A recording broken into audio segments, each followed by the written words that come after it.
Welcome to the Forever Faithful Nation podcast, brought to you by the good folks over at ProMed. Go to ProMed for all your bidding needs. Use the code. We got a code Executives 2026. You use that at checkout, you get 15% off your whole order. With that being said, I am one of your hosts. I am Corey. That's my co-host for the night. Breaking news. What's up, Brian? How you feeling tonight? Man, I'm feeling pretty good. I feel like I just got drafted like these guys. I'm drafted to the Niners. I'm the first round pick. I'm finally a co-host. I'm ready to go, man. Man, you been a co-host. You announced me as a co-host. I'm not just like a guest. Larry, back off, buddy. There's something media Yeah. taking over.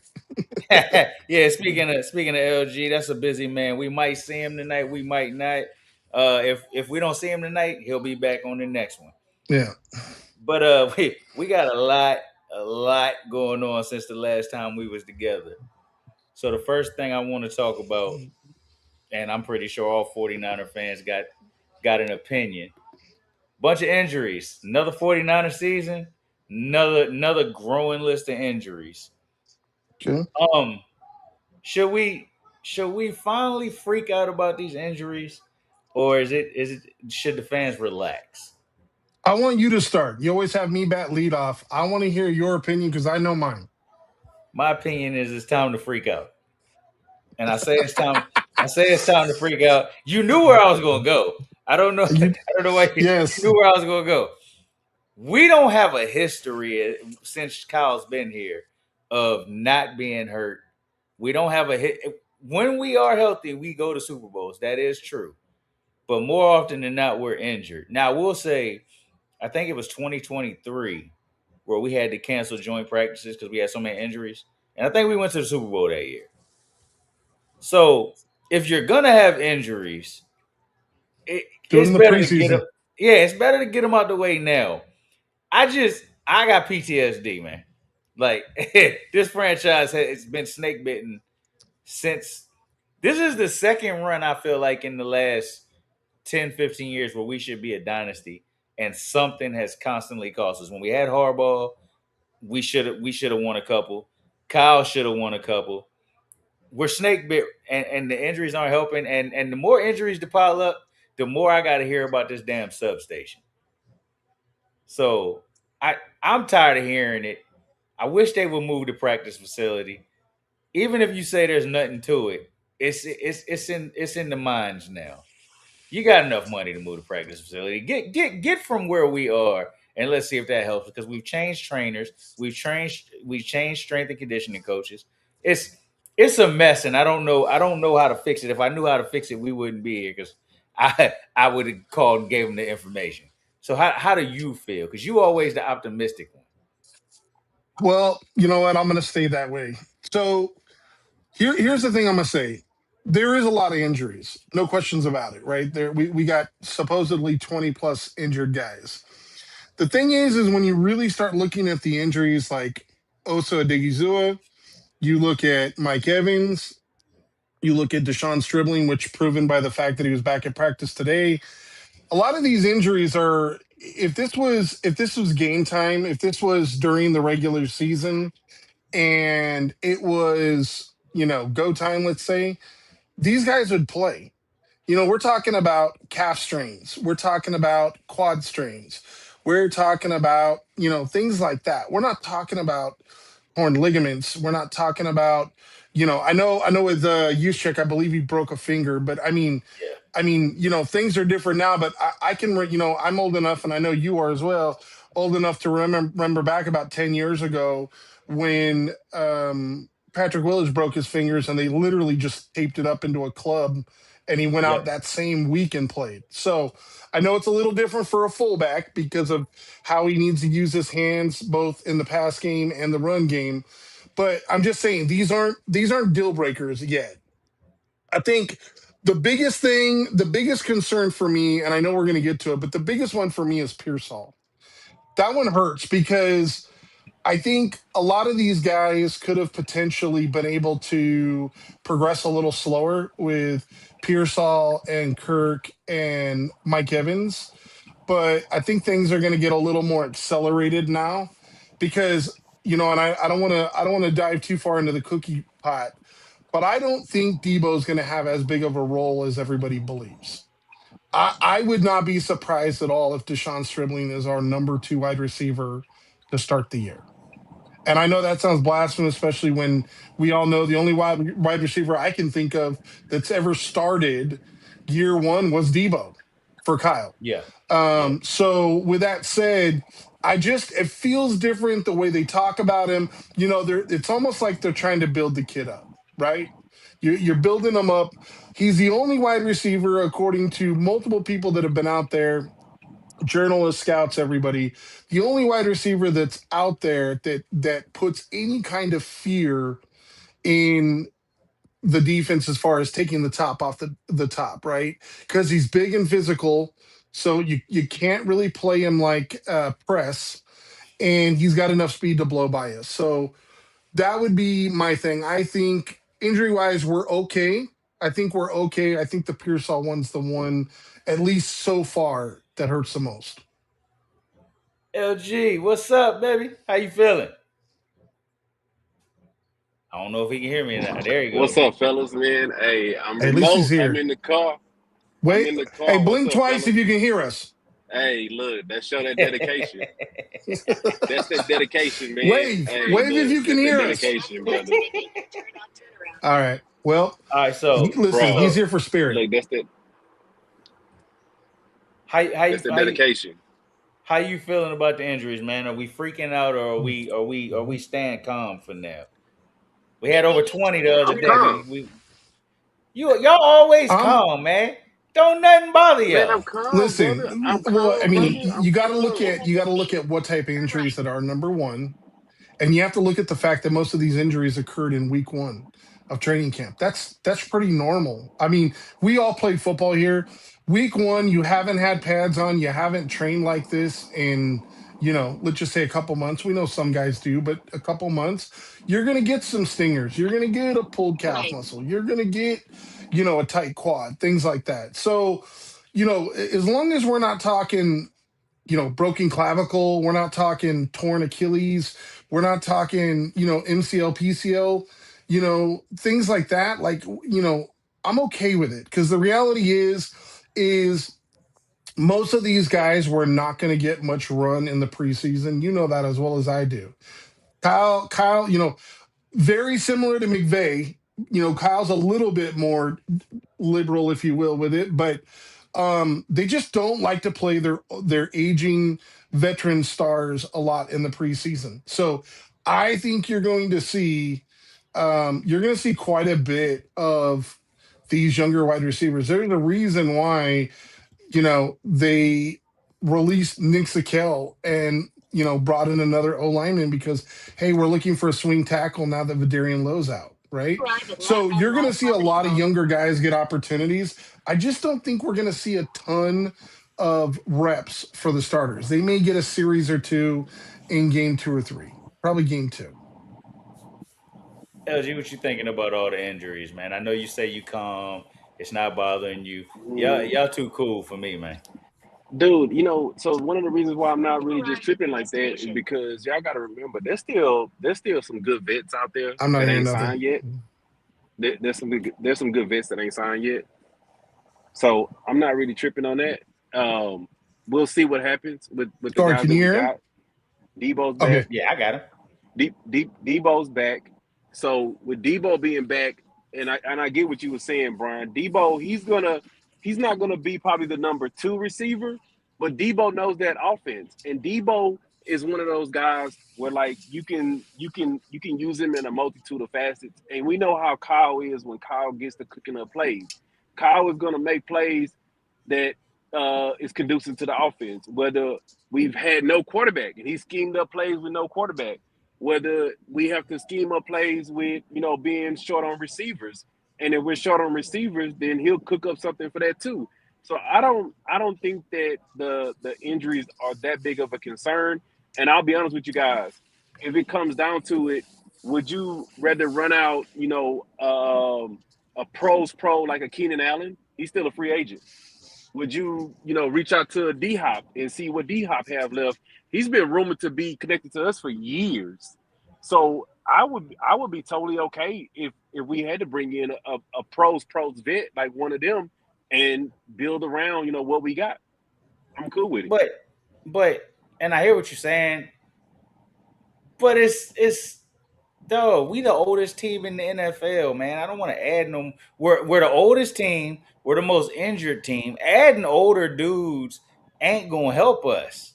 It's just not. But you It's know time to what, get man? younger. Sometime, but sometime, man. Well, we would have got younger in the draft, which we tried to get younger in the draft. But sometimes, man, you know what? Beggars can't be choosers. I'm just being honest, bro. And tell me, am I wrong or am I tripping? But I would take like I said, a pros pro like a Keenan Allen. Keenan Allen can still give you a good 700-800 yards receiving. And if you add him in with a Mike Evans, a Striblin is there to take the top off the defense, but Mike Evans Yep. is there to kind of fill in that Jennings role. But you add in like a Keenan Allen who can work underneath, good red zone target. I'll take it, bro. If it comes down to that. But Debo, if people don't look at last year, Debo actually had a pretty good, solid receiving year up until later in the season. Where I think he kind of got wore down a little bit. But I don't think he's going to be a primary receiver. I think he's going to be like that Swiss Army guy again back with us. And I don't have a problem with it. And especially when you're thinking about that offense is built off of the run and not the pass. So I'm okay with it. All right. Well, y'all are all okay with all these injuries. So I'm gonna move to the next topic because I can't wait to hear how y'all feel about this one because y'all are just so optimistic. Um, Nick Bosa. Nick Bosa been out for 8 days with soreness. Um, do y'all think he's got an injury that's worse than they're letting on, which they have been known to do in the past, or is this a contract dispute? LG, I'm gonna let you answer that one first. Is this a contract dispute, or is Bosa really? Because he's not sore, not for eight Um, days. There's no way. I mean, he's coming off of ACL, so he's that was to be expected. But I don't think it's a contract because even though there's other edge guys who've gotten paid, he's still I want to say top 10 for pay. So he's not like it's not like he's like outside of the top 20 or something like that, and people are like, oh my god, Debo's, oh my god, Bosa's severely underpaid because they gave him that big contract to get ahead of it, and I think that by them getting ahead of it, I don't think it's a contract thing. I just think that coming off of a not just a one but two but three ACL, that soreness was going to be expected, bro. It was going to be expected. Nah, nah, I can't agree with you. This is to me. This is a hundred Brian, am I? percent. This is a hundred But percent Brian, am I contract tripping? related. No, no, you're Brian, not am I tripping. That tripping though? soreness is to be Is expected. is to be expected? Nobody is sore for 8 days unless they're really hurt again or Well, you know they what? want their money. I'm gonna be real with y'all. Is it really soreness, or is it really that's what they put on the report so he can sit out? Because they want to rest vets. Everybody's been doing it. They've been resting vets. They Like guys are always literally put over they there. always put when they rest their vets during camp, they put vet day. They put that. Not necessarily because it's teams out here now that they resting like pretty much everybody I and ain't talking making about up stuff. teams. I'm talking about what our reports always look like. When they rest their guys, they say vet day. This dude has been out for 8 days with soreness. Is his guaranteed money running out? I know he's got 2 years left on his deal, but what's the guarantees looking like? Yeah, he might not be outside of the top 10, but in the NFL, once your guarantees start to be gone, that's when it's time to renegotiate. He came out there in front of But the for media. him, but for him, he can get it. He can get back into the. He can dip back in again because he's not even 30. And edge rushers, we seeing edge rushers that are in a late 30s still signing deals. He can still get back in there and dip back in again. So I'm not Mm. gonna. I'm not gonna say yay. I'm not gonna say no. Okay, how you feeling, Brian? I agree with you actually. I think it's a contract thing. Um, anybody who's looked at Bosa's contract knows that there is essentially like an opt-out clause after the 2026 season where the Niners can basically part ways with him And you have to be practical and you have to think about these things logically, right? You're talking about a dude that's in his age 29 season, will be age 30 before next year, has had three ACL surgeries on his left knee, and he came to practice. He looked really good. All the reports were, wow, he looked really good this first week. So he showed up. He shows you he's healthy, that things are going well. Never played in 11 on 11s, never did one on ones, because the one thing he wants to make sure is that he does not get hurt.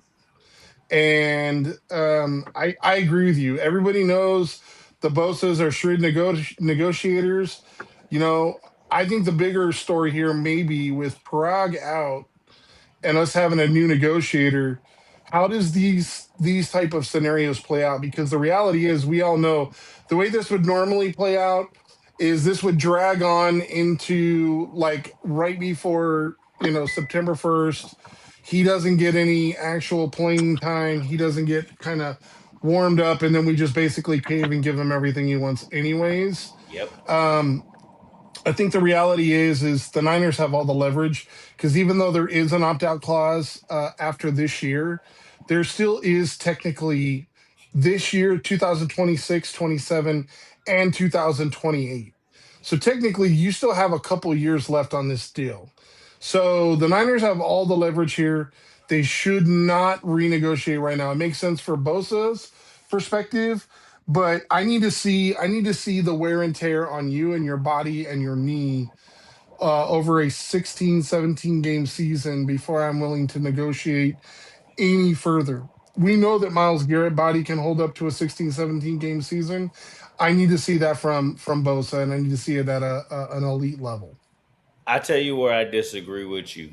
You said that the 49ers have all the leverage.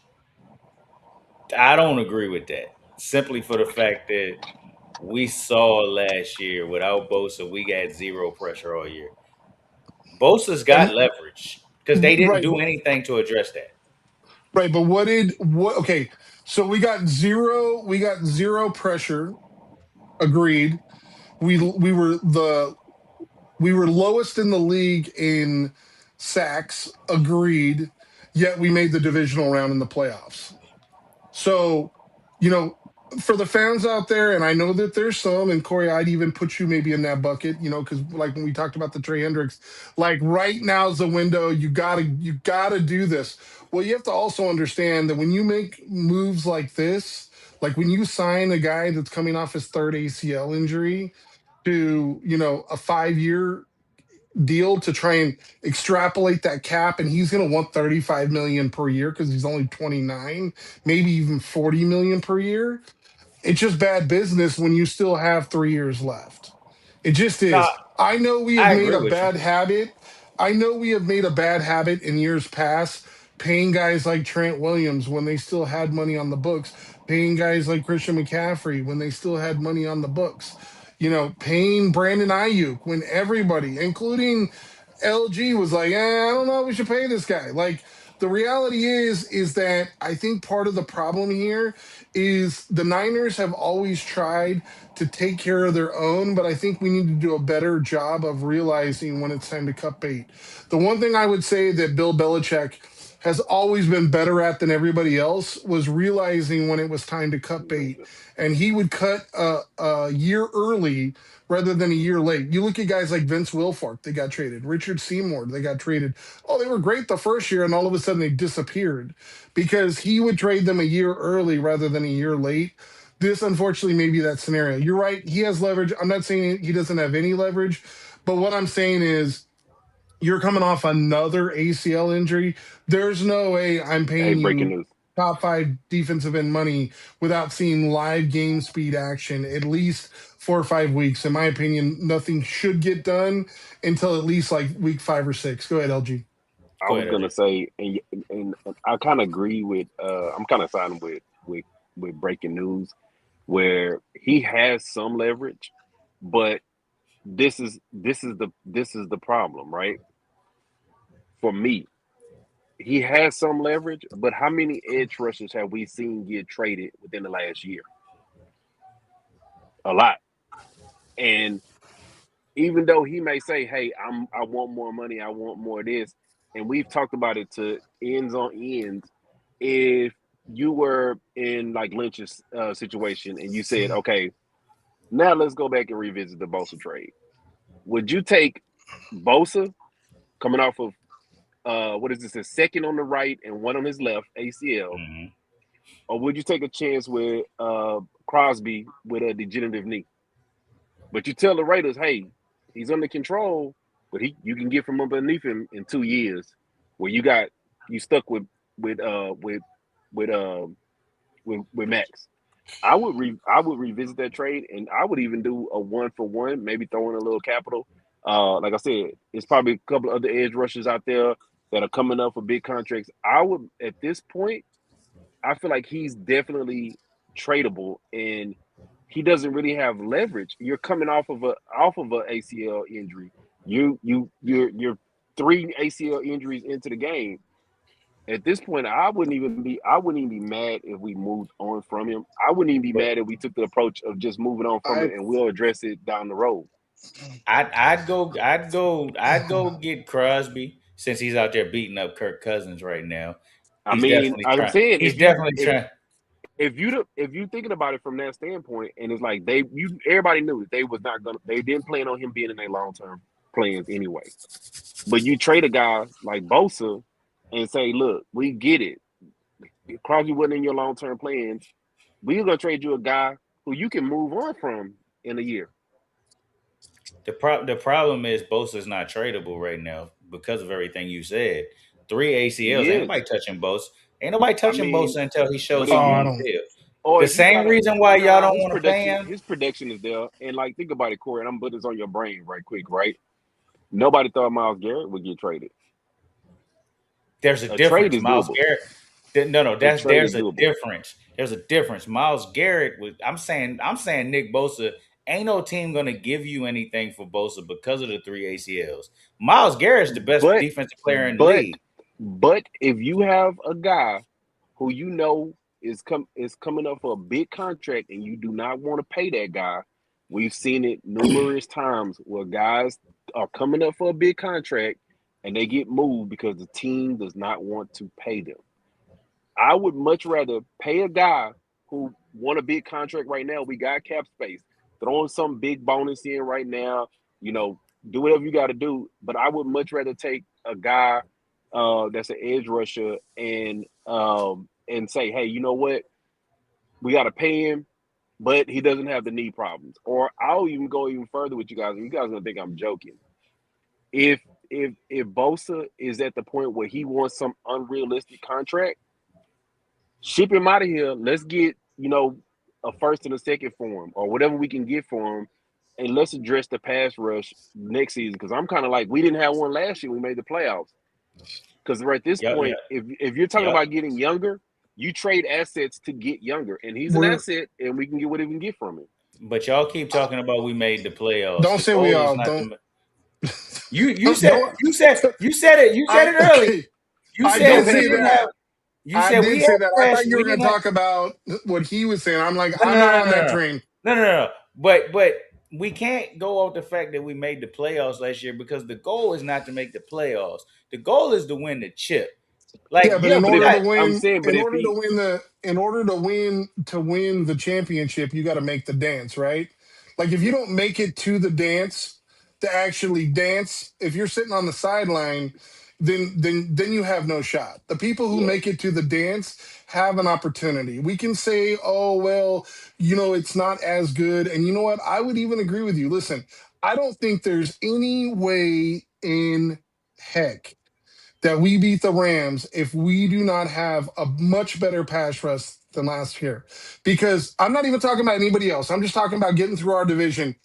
Yep. Matthew Stafford absolutely dissected us both times that we played them. Even the game that they won, or even the game that they lost, he had like 330 yards passing. Like we're just not going to significantly get better in that area unless we can rush the passer. And the one thing I'll say about Nick Bosa, man, I hate being the guy that's got to defend Nick Bosa here, but like people forget that like we're talking about a dude that's like 3 years removed from being the NFL Defensive Player of the Year. Like this isn't your run of the mill defensive end. Like if you're compiling a list of the top 5 defensive ends in the NFL and he's not on your list, you're doing something wrong. He's better than Jared Verse. He's better than most of these guys that like everybody, and even Max Crosby. I'll be honest with you, he's better than Max Crosby. Max Crosby is a high effort, high motor guy, and he's been more durable than Bosa.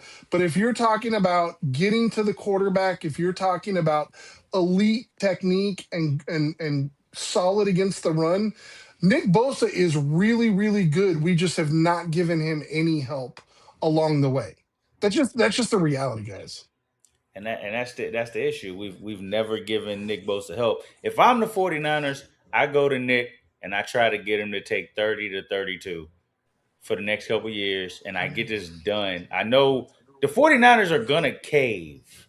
They're gonna cave. I understand Parag is gone. Mm. They've set precedent to where they're gonna cave. If you're gonna cave, get the man in camp.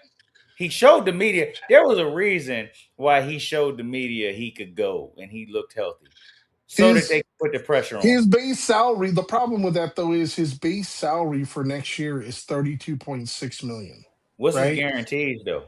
His I haven't looked guarantees at it, 8.5, and that's the and his issue. guarant yeah, and his money this year is only 23.1. Right? So he's probably feeling like, hey, you know what? I deserve to be paid a little bit more.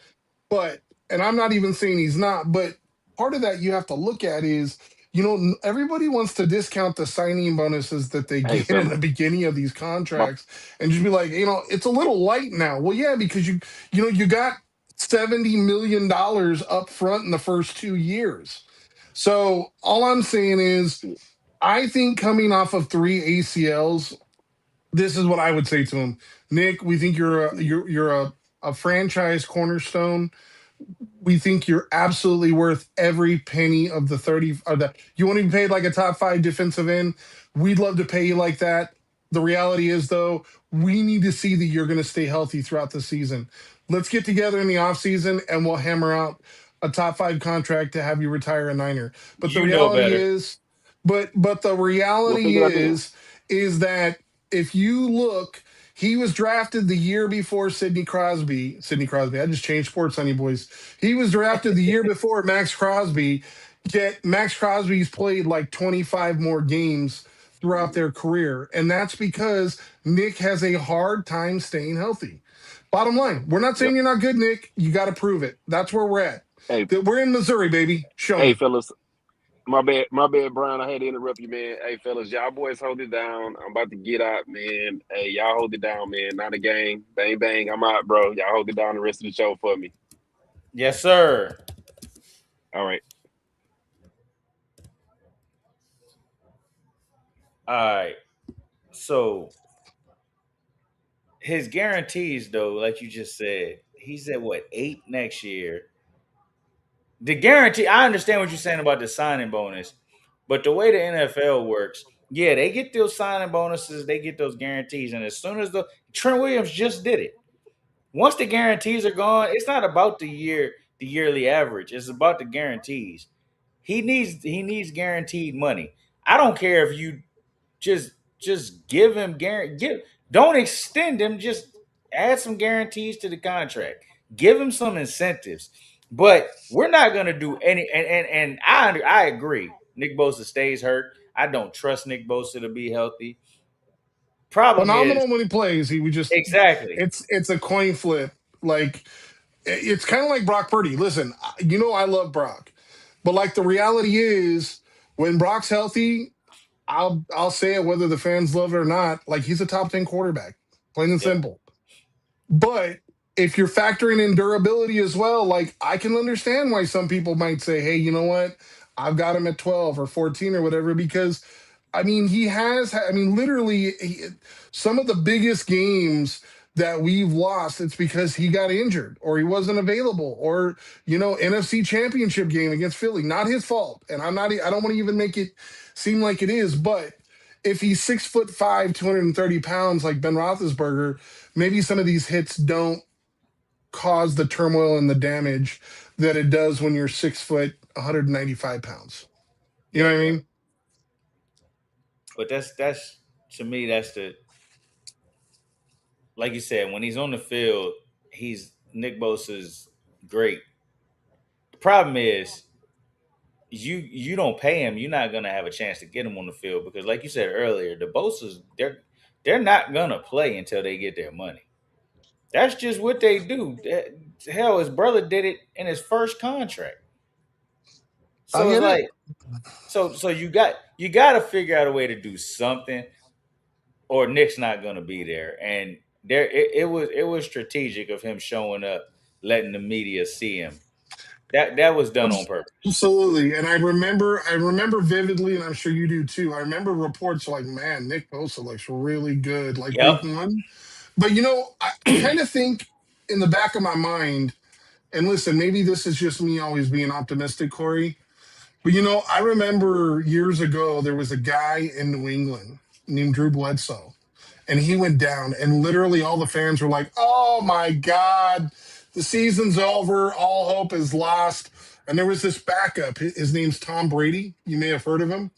Hmm. And you know what? Things seem to work out. So all I'm saying is, I'm not saying we have a Tom Brady on our bench, but what this opportunity does give is some of these younger pass rushers an opportunity to show what they can do, like a Romello Height, like some of these other guys they've brought on.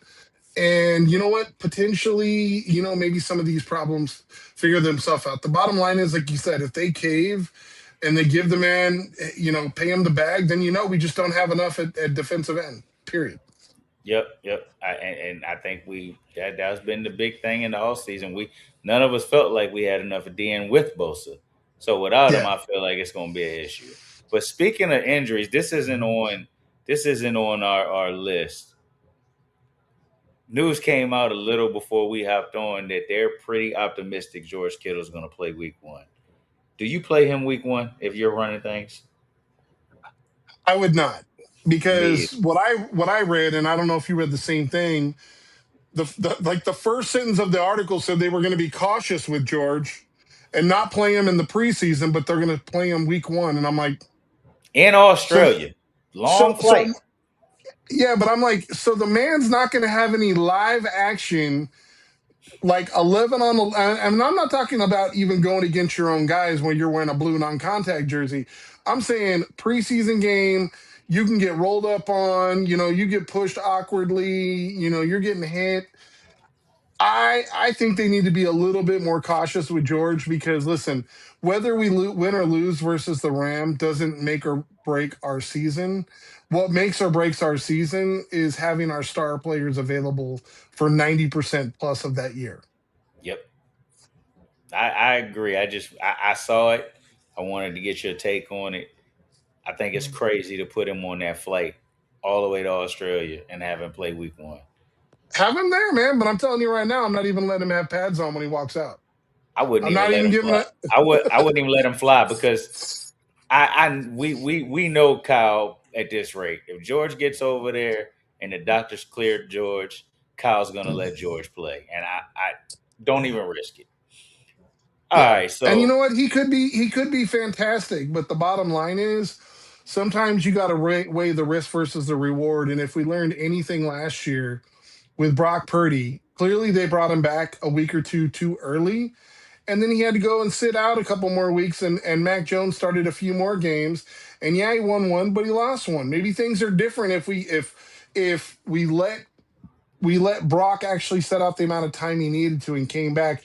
Maybe we win that one extra game, so the last week of the season didn't even matter. yeah.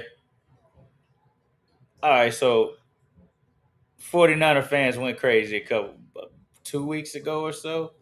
We got Debo. I was one of them. We got Debo back. I'm one of the people that don't think Debo had a terrible year last year. A lot of people think Debo's washed. What's the realistic expectations for Debo in your mind this year? Because I know you said you don't think he's going to be the number 2 guy. I think the thing is, I think if you look at the way that Kyle likes to use Debo, I just don't think that I don't think he's like a traditional number two. Like I'm not saying that he won't end up getting like number two or number three targets, but I just think you're going to see him in the backfield more than we expect. He could be Yep. lined up even as like an H back or even a tight end, like the second tight end flexed out. Like he's going to be utilized in a myriad of roles. And the first thing I thought of when I saw that we signed Debo was, well, I think we know who our kick returner is going to be. Because Yeah. every time Kyle got in a pinch, the one thing with Debo, no matter how hard he gets hit, he don't fumble the ball. He just doesn't. And Kyle likes to have somebody back there that's sure-handed and reliable and fearless, and that's Debo. Like you said, I don't think Debo's washed at all. I think what people fail to realize is there's a good Debo and a bad Debo. And the reality is good Debo and bad Debo is almost 100% predicated on the weight that he shows up at training camp. Yep. When he comes into training camp and he's fit and he looks good, he gets rolling right from the start. He typically has a pretty good year, and everything by all accounts, he came to camp, he's looked really good, and he's ready to go. And I think he's going to be a menace this year. Like I think he'll be good. The fact that Ricky Pearsall is gone, I wouldn't even be surprised if Debo ends up being the number two, just because we all know how Kyle is, right? And how he doesn't like to utilize rookies. I just think when you look at, if you remember how Debo was used before, and I don't think it's going to be exactly like that, but I think, especially with George out early on, I think what you're going to see is you're going to see odd packages where you'll see like let's say you have two wide receivers, a tight end, and two running backs, right? And like the actual personnel is like Mike Evans, Debo Samuel, Christian McCaffrey, Juszczyk, and then Tonjes and whoever the other tight end is. You could see Christian McCaffrey easily line up out wide as the number two and Debo be in the backfield. Yeah. That's could very easily happen because they're both very versatile, interchangeable pieces. And I think the one thing, I'm hoping that Kyle has evolved a little, but I do think the one thing with Kyle is that when things get tight and when he gets a little nervous, he gets a little conservative and he likes to go back to Old Faithful. And I'm telling you Yep. right now, if it's 3rd and 1 and we need a yard, he's not going to give it to Christian. He's going to give it to Debo up the middle. Like that's what he likes to do in those scenarios. So I think that Debo needs to advocate for himself, but I would say a realistic expectation for Debo is probably like 45 catches, 650 yards, but the touchdowns are going to be higher than people think because of all the different ways he can touch it. So I'll say 10 touchdowns. Okay.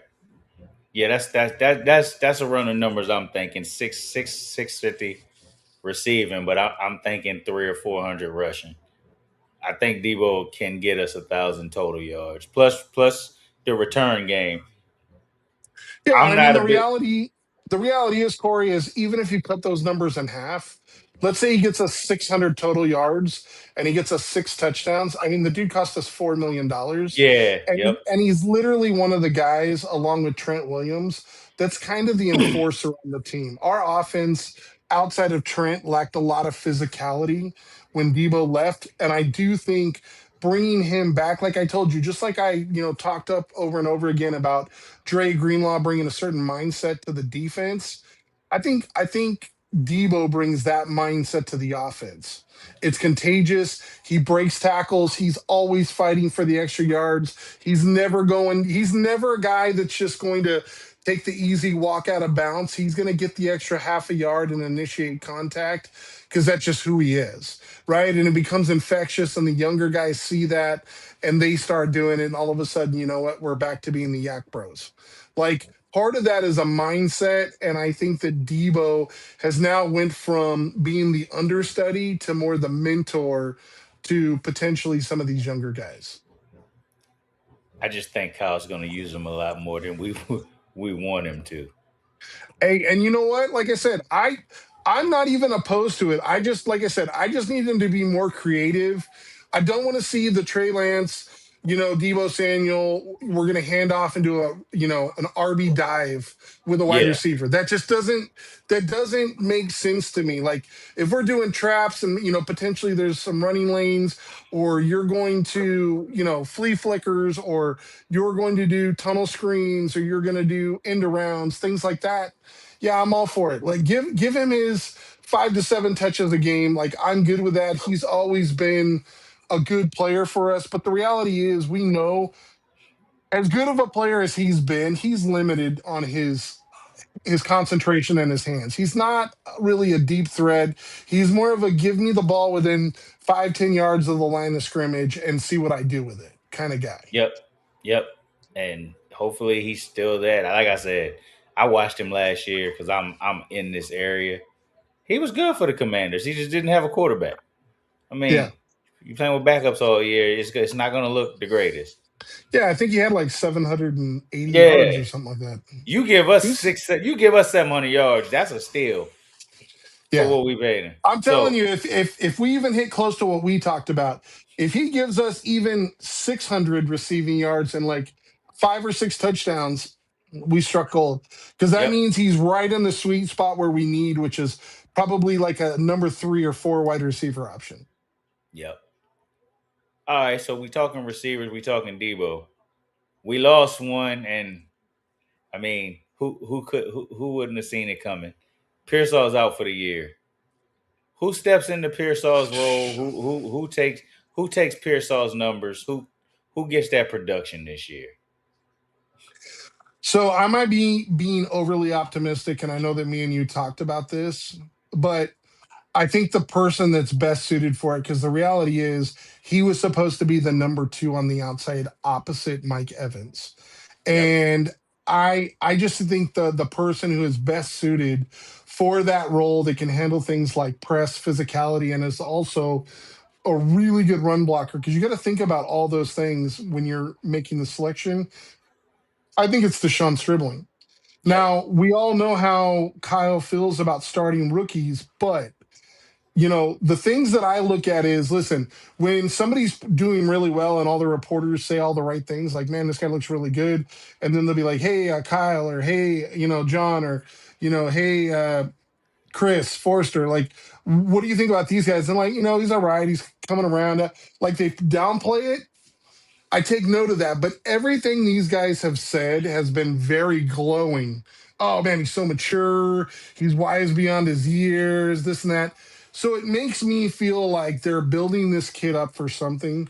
And I hope, listen, you know how disappointed you were at pick 33 when they selected Deshaun Stribling. And listen, I'm not even gonna lie either. I was disappointed quite a bit as well. I wanted, Emmanuel McNeil Warren. But the yep, reality is if you told me today, knowing everything that we know right now, hey, would you rather have Emmanuel McNeil Warren or would you rather have Deshaun Stribling? I'd take Stribling because yep. we're gonna need him this year. And I don't think it's far fetched because listen, Mike Evans is going to draw double teams. You talk about a Hall of Fame wide receiver who can still separate and get open. You're talking about George Kittle when he comes back week 2 or 3. He's going to require double coverage. Deshaun Stribling is going to get single coverage everywhere that man goes, and he's a deep threat. I don't think it's astronomical to think this kid could put up 1,000+ yards. I'm with you. Everything I've heard out of camp, same thing as you. It's been high praise. I'm talking about from coaches to players. I seen Demo talking about him. Mike Evans is glowing about him and praising him. I think I've never heard them talk about a rookie this way. No, that's what I'm I, saying. Agreed. yeah, I've never heard it. So it's got to be Stribling. They're building him for something, right? They're building him up Yeah. for something. Now the thing is, like we always talk about, Kyle doesn't really play rookies. Kyle hasn't been running practice yet.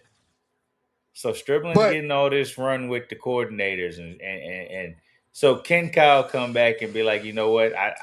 I don't trust him yet. Got one last point for you though. Take this into consideration.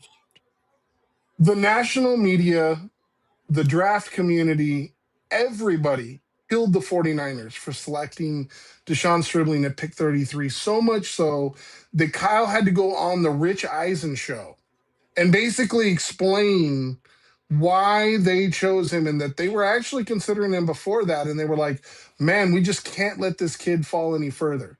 So, Yeah, with keeping that in the back of your mind, knowing what kind of, we all know he's a savant, but also knowing what kind of an egomaniac Kyle can be, what plays into that ego more? You let the rookie sit the bench, or you make him your number two and be like, I can get anybody open, and he's not only rookie of the year, not only an awesome rookie, but potentially in the conversation for offensive rookie of the year. Like that is what I think the goal is. I think that's where Kyle is going with this.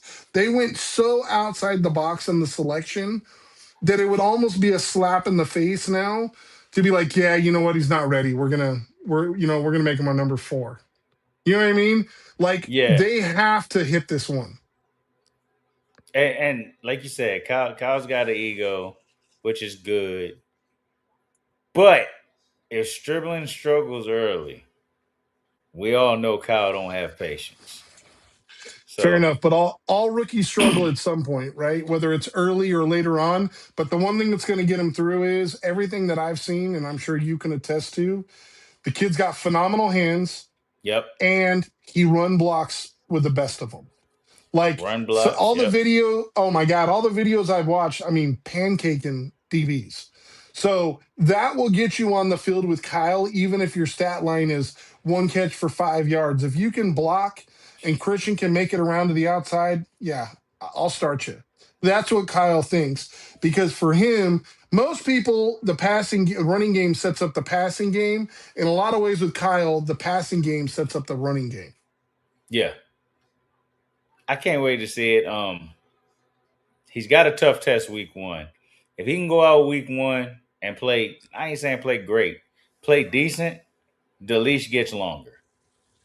And I I think think, go ahead, I go think ahead. he's gonna have a I think he's gonna have a good day.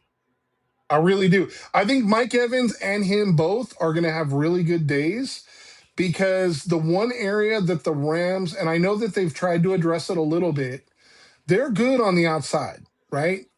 But they're not good over the middle. And that's where Yep. the Niners have feasted on the Rams. If you look at Mac Jones last year when he was like, I don't know, something ridiculous like 24 of 28 for like 269, you're like, why only 269 yards? Because every throw was like 6 yards. He never threw the ball more than 6 yards, but the reality is you can win a ball controlled game against the Rams like that. In a lot of ways, that might be the perfect blueprint because if you try to just hey, we're going to air it out and we're going to beat you the way the Rams play. I don't know if you're going to win a lot of games like that. But I think if the Niners can can actually run the ball this year, and we're going to see more proof of that here as we get into the season. But if they can run the ball, I actually feel pretty confident with Brock and the weapons we have. I feel a lot better that our weapons are better this year than they were last. I felt better. I ain't gonna lie to you. I felt better until camp started because every receiver at some point and been down. If Debo's your healthiest guy, we got an issue. Like, Uh, and everything is tightness and hamstring and quads and everything the receivers need is what's getting hurt. So I'm hopeful. I'm hopeful that by the third week by the third week of preseason, when we're wrapping up preseason, everything with the receivers will be okay. If the receivers are healthy going into the season, I got confidence because Brock's been, from all accounts, this has been Brock's best training camp, and he hasn't had none of by his far. starters, and he hasn't Yeah, had by no far. starters. He's only had one day. He's only had one day out of 11 training camp days where he's thrown an interception. Yep. One out of 11. So, That's pretty impressive because there's plenty of years in the past where it's multiple per day, right? And oh that's yeah, pretty Brock. common. because the defense is usually far ahead of the offense. Brock has had one off day, and when you expand on that, right, Corey, and think this dude's not even throwing to Mike Evans. This guy wasn't throwing to Sean Stribley. This guy's number one wide receiver was Demarcus Robinson, Demarcus Robinson. Yep. and Demarcus Robinson was tearing people up. So Yep. I'm just saying, like Brock is so adept. Like I said, I think Brock is so underrated in his processing and his accuracy, the ability to fit the ball into tight windows. That if he can get two competent wide receivers on the outside that can stay healthy most of the year, I'm telling you, I promise you, he's going to finish in the top five in MVP voting. Hey, if he finishes top five, that means we fighting for that top seed. Amen. So I'm good with that. All right. So the last thing we're gonna get into tonight, we got some new faces in the building. What new player to this roster this year is gonna take a starting job? Ah, have you thought about this one yet or no? Mine Because I is have a gonna couple be guys. I have a my couple my guys. So you go my first. main, yeah, my main one's gonna be boring because we just talked about him, but I think it's Strickland. He's gonna be a starter. He wasn't injuries. It's gonna be out of necessity, but he's gonna start. Um, I think he's gonna start, and I'm hopeful that he plays well. On the defensive end, now I can't really think of nobody I think is just gonna hop in and take a starting job. I think the Depends on defense who is you think. It depends on who you think were technically considered the starters. So here's what I've heard, and I don't know how true or not true because I'm not actually at camp. I'm getting this information secondhand. I've yep, heard that Robert Jones is in the lead for the left guard spot. He's yep. new to the team. I've heard that Jack Jones is actually pushing Renard Green to potentially be the number two outside corner. A lot of people are saying that although he's a little slower, he's much more instinctive, and that a lot of good praise has came Jack Jones's way. And we just recently signed him from, I believe it was the Raiders. I So think it and then was. the other one that I heard that was kind of interesting, and this is actually more to your point because I was ready to be done with this guy, but I've actually heard quite a bit of good things about Jair Brown.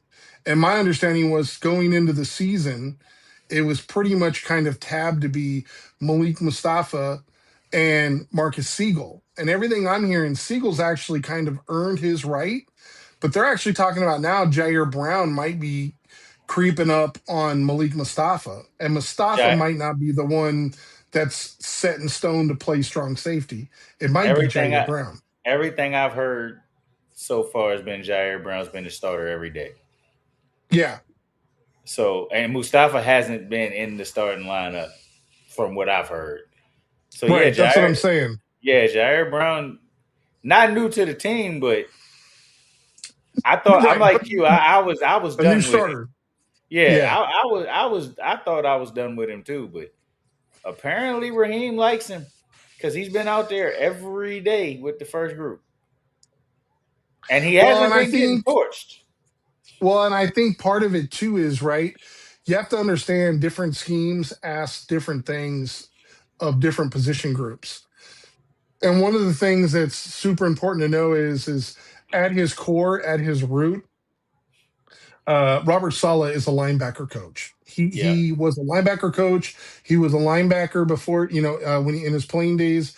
If you look at Raheem Mostert, if you look at Raheem Morris, excuse me, Raheem Morris, he is a DB guy, right? yeah, And yeah. he's elevated DBs just about everywhere he's went. And a lot of people have said that his system is not only functionally easy to understand, like for defensive backs, but it's very assignment sound. Like, hey, it's just like if I get this kind of formation, this is where I go. So it's like it's very easy to figure out where you got to go quickly. So you're just kind of reading and reacting. There's not a lot of playing on cues and hey, you're going to take this guy and I'm going to go over top and all that kind of stuff. So it will be interesting because the one thing when you switch defensive coordinators, a lot of times you get an opportunity to see these guys maybe in a different light that where at one point you're like, I don't know. And the one last one that I'll throw out there that may or may not be interesting is um, I've heard multiple people actually have stated that they would not be surprised when we go to 4-3 because we run a lot of nickel and dime, so we run a lot of Yep. two linebacker sets. But when we go to 4-3, that Nick Martin will probably play the strong side backer, which I I've thought was seen that. funny Yeah. because I always kind of felt like Dre was kind of more of the stronger side guy, but they're saying that Nick Martin looks like he'll play that strong side linebacker, the role that Luke Gifford played last year. And I'm just thinking to myself, if nothing else, if you think about Nick Martin and you think about Warner and you think about Drake Greenlaw, it's like having three extra CBs on the field. Like you're talking about ridiculous sideline to sideline speed. You're talking about three linebackers that run sub 4.6. Yeah. I Yeah. mean, just flying around to the ball. The thing with Nick Martin though is the concussions. He Well, that was the issue last year. Like he had a concussion and we never saw him again. So hopefully he's over that. I mean, concussions, that's a serious injury. So that head get nicked, he's gonna get taken out. So I think I lost Brian for a minute. But the left guard, that is a position of need. And I don't know if we got the guy. I don't know. I was saying the left guard is a position of need. And I know that they're saying we got a guy there, but I don't think we have the guy there. Like what's the guy who's penciled in right now? The guy that came back from the neck injury. Can you hear me? I think it's Jones that's playing the left guard. He's coming off a neck injury. He was out a whole season. I don't know if with our background with injuries, like I said earlier, I got PTSD. I don't know if I can trust a guy that was out with a neck injury that sounded career. It could have been career ending. So that scares me. Um, the kid playing linebacker, Nick Martin, the concussions scare me. Like everything, everybody that's got an injury history on this team scares me because I'm scarred. So I hope Nick Martin. I hope Nick Martin's the truth because his college tape, the kid can fly. The kid's not scared of contact. Like you said, he's like an extra corner on the field because he's so fast. That's the one thing we need, offense and defense. We need speed. We need speed. We need we health. Go we ahead. have we have definitely have some young guys that possess the speed. I'm just really curious to see how Raheem Morris deploys them, right? Because even the guy that you brought up, right after the draft, Jaden Duggar. Jaden Like, Duggar. here's a guy that can play defensive end. He's played safety. He's played linebacker. Like, he's played at all three levels, right? So you could bring him onto the field, and it's like, is he playing? Is it going to be a five-man front? Are they bringing on an extra linebacker? Are they going to drop him back at safety? Like, obviously right now he doesn't have all those roles, but we have definitely done a lot to improve the overall speed of the Niners defense. And one thing I did want to say, and I know you know this, but this is something I hear from fans all the time. So it's just something that I want to address. All I hear about is how old the Niners are, right? Like, oh my God, the Niners are old. The Niners are old. Would you be surprised to know that actually the Niners are the 11th youngest team in the NFL on the defensive side of the ball? Our defense is actually pretty young. Defense Outside is of young. Right, outside of a couple guys. So I only say that to say this, that we have a lot of young up and coming stars on the defensive side. We hope become stars on the Yeah. defensive side of the ball. And a lot of these guys obviously are going to have to take steps forward, but I like what I've seen from the defense. I think, I'll just make this bold claim. We're going to be much better against the run this year than we were last year. Point I hope blank, you. period. I hope you're right. You know who would help with that? Vita Vea. If y'all You know, listening, you know who else would help? You know who else would help with that? Mikael Williams and Nick Bosa because they're both excellent edge setters. That's the one thing Bosa. That's the one thing Bosa doesn't get enough credit for. That No, dude he's plays the run. phenomenal.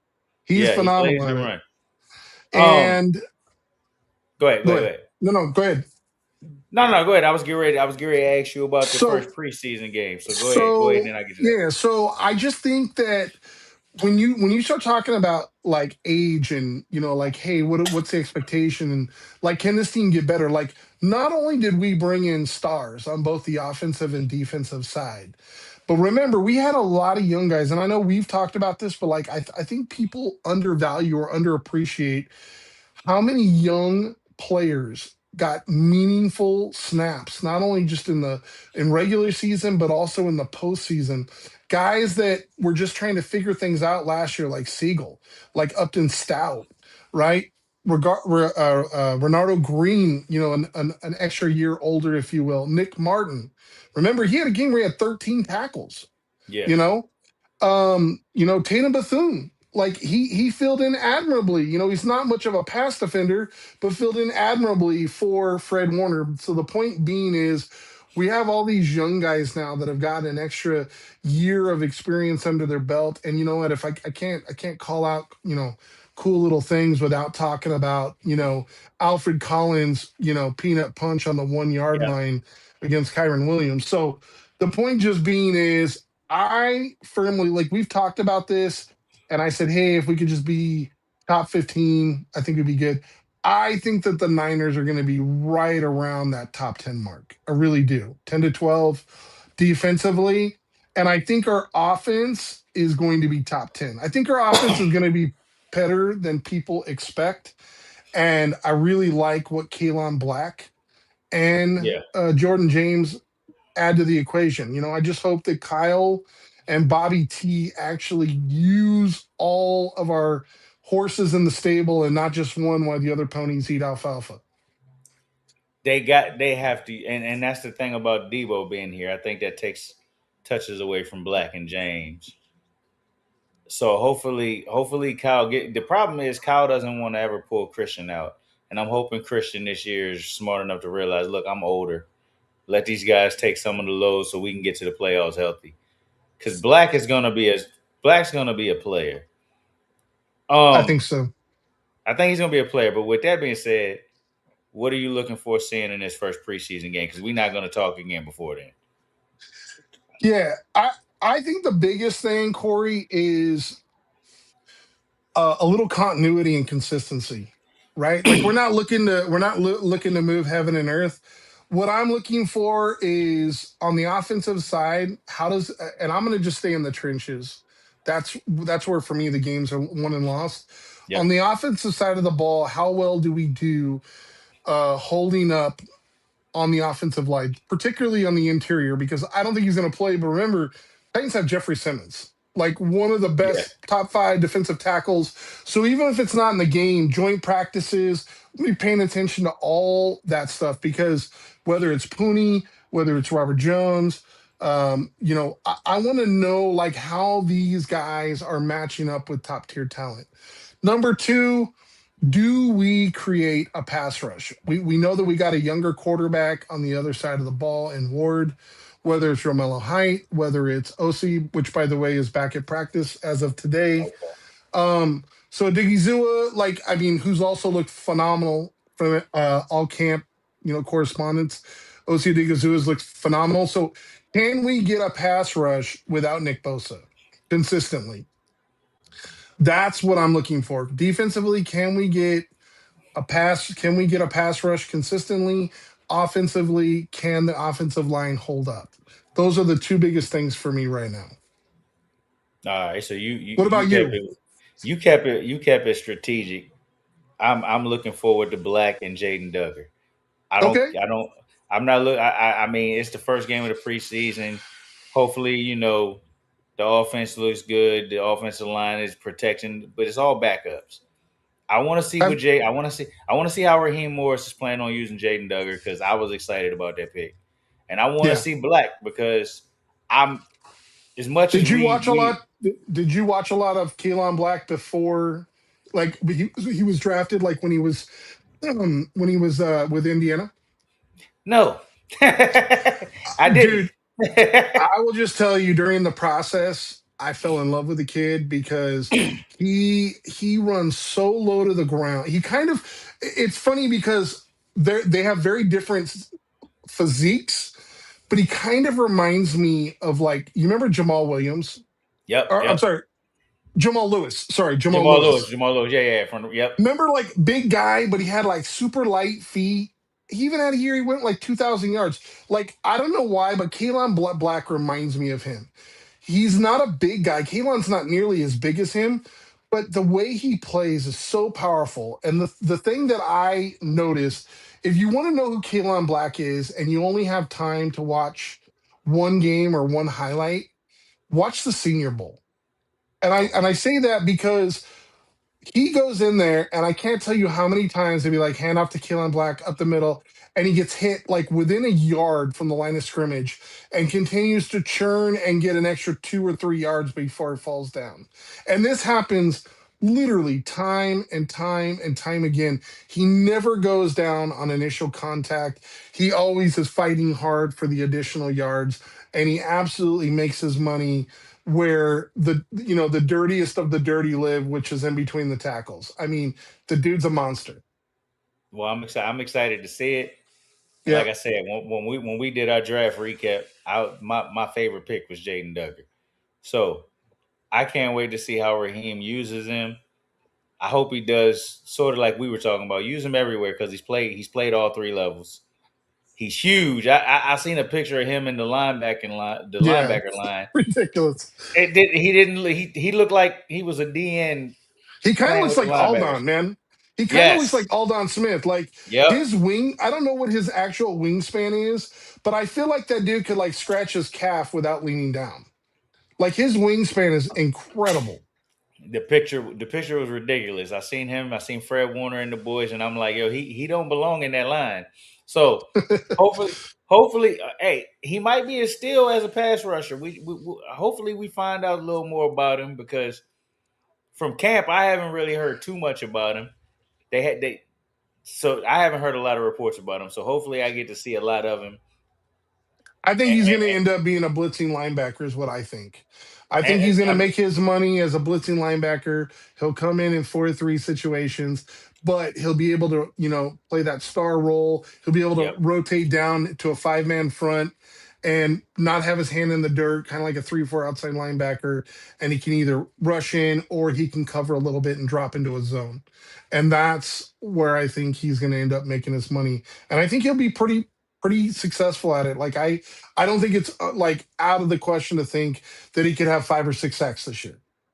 yeah, yeah. I trust Raheem because I seen what he did with the Falcons with those pass rushers he brought in. So, oh, you were talking about joint practices. Do we make it to joint practices or do we cancel?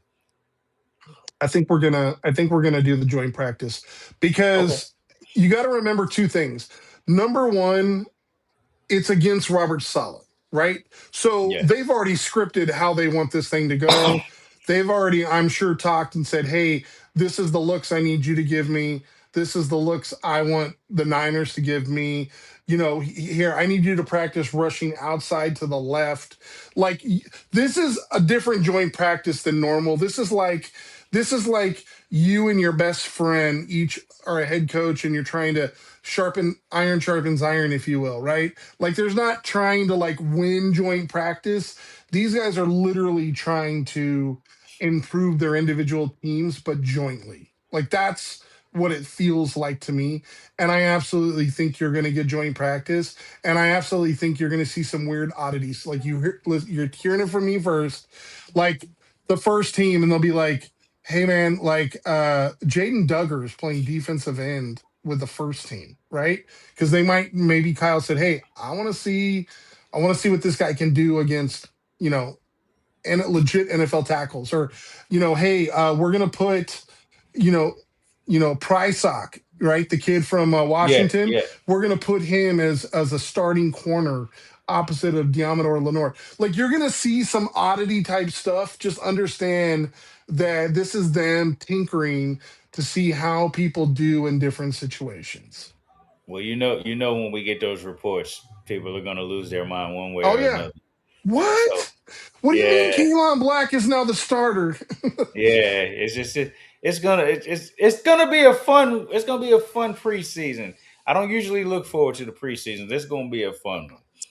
Hey, I told you, man, from the very beginning, one of the things I'm looking forward to most is Tyler Work and Adrian Martinez really battling it out for that QB3. Yeah, Because I said this before, before like our first episode.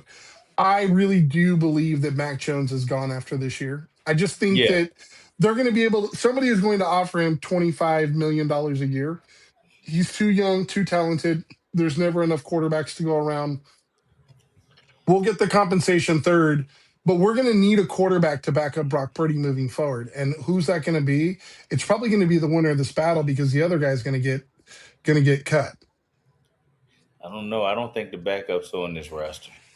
I think Kyle's gonna do what he did with Mac. He's gonna find a quarterback that hasn't lived up to his potential and bring him with starter experience and bring him in here. I don't think neither one of those guys are gonna be the guy. All right. So, Rourke but has looked good this last week, though.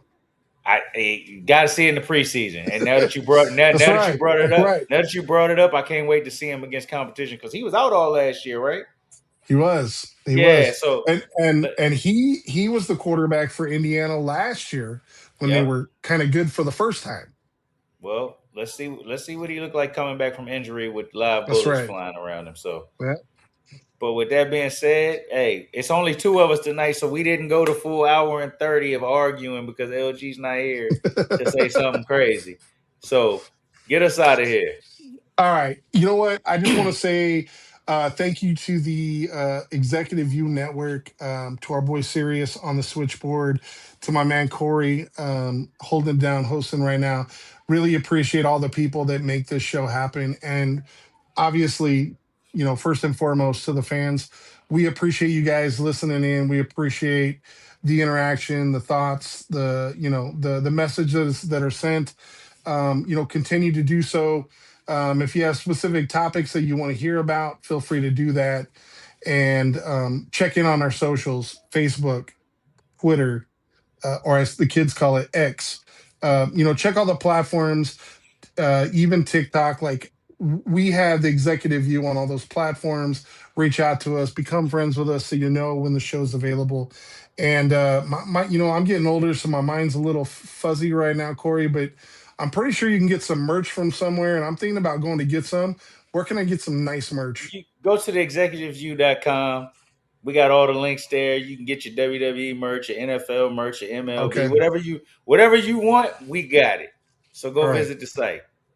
All right. Sounds good, man. Appreciate you. Yes, sir. See you on the next one. Like Brian said, we got everything you need over at executiveview.com. If you tuned in tonight, we appreciate you. I seen a comment that says Stribling's gonna be the best receiver since TOA. I hope you're right because I was not high on the pick. So if he is, I'll happily come on here and say I was wrong.